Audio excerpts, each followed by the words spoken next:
Hello friends, welcome to biology world. इस video में हम हाइपरटेंशन या फिर हाई ब्लड प्रेशर के बारे में डिस्कस करेंगे। हाइपरटेंशन या फिर हाई ब्लड प्रेशर के बारे में डिस्कस करने से पहले हम ब्लड प्रेशर को समझेंगे।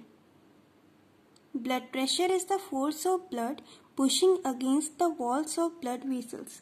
इट मीन्स जो भी ब्लड सर्कुलेट कर रहा है हमारी आर्टरीज में, वो ब्लड हमारी आर्टरीज की वॉल्स पर जितना भी प्रेशर डाल रहा है उसे हम ब्लड प्रेशर कहते हैं।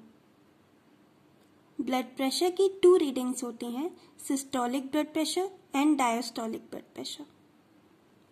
Systolic blood pressure, pressure in arteries when heart beat. जब हार्ट की लेफ्ट वेंट्रिकल से ब्लड पंप होता है या इजेक्ट आउट होता है, उस टाइम पे ब्लड प्रेशर हाई होता है, उसे हम सिस्टोलिक ब्लड प्रेशर कहते हैं। ये ब्लड प्रेशर होता है 120 मिलीमीटर मरकरी या फिर 16 kilo pascal. Diastolic blood pressure, pressure in arteries when heart rest between beats. It means blood को जस्ट पंप करने के बाद हार्ट रेस्ट करता है, सो हार्ट बीट्स के बीच में हार्ट बीट की जो रेस्टिंग पोजीशन होती है उसे हम डायस्टोलिक ब्लड प्रेशर कहते हैं। ये 80 मिलीमीटर मरकरी या फिर 11 किलो पास्कल होता है। हमारा नॉर्मल ब्लड प्रेशर कितना हुआ? 120 जो कि सिस्टोलिक है बाय 80 जो कि डायस्टोलिक है। 120 बाय 80 मिलीमीटर मरकरी या फिर 16 by 11 kilo pascal. Blood pressure को मेजर करने के लिए हम स्फिग्मोमैनोमीटर का यूज करते हैं। Now this was about the normal blood pressure. अब हम अपने टॉपिक पे आते हैं, that is hypertension. Hypertension is a condition in which the force of the blood against the artery wall is too high usually. It means normal blood pressure जो force exert कर रहा था artery की wall पर उससे ज़्यादा होगा, that is hypertension.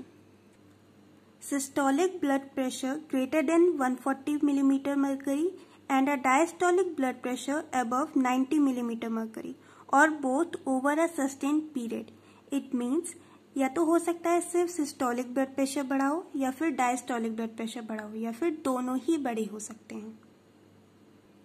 Now types and causes of hypertension. First is primary hypertension. ये 90 to 95% लोगों में देखा जाता है जिनको कि हाइपरटेंशन होता है। Cause of primary hypertension is unknown. इसका हमें एग्जैक्ट कॉज नहीं पता होता कि प्राइमरी हाइपरटेंशन क्यों हो रहा है। एंड जो प्राइमरी हाइपरटेंशन है ये ग्रेजुअली डेवलप होता है, ईयर्स में डेवलप होता है, ये सडनली डेवलप नहीं होता।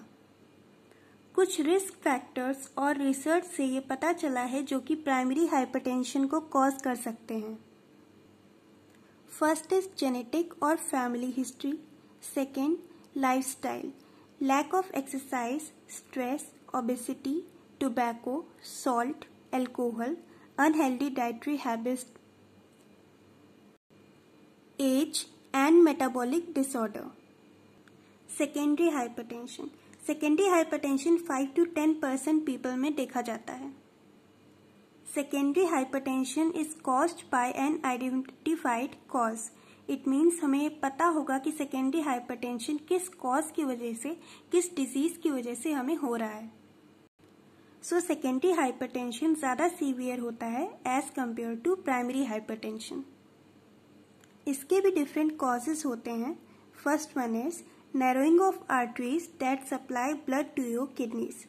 Second, renal parenchymal diseases. Third, constriction of aorta. Fourth, preeclampsia. Fifth, medications, oral contraceptive pills and cocaine, etc.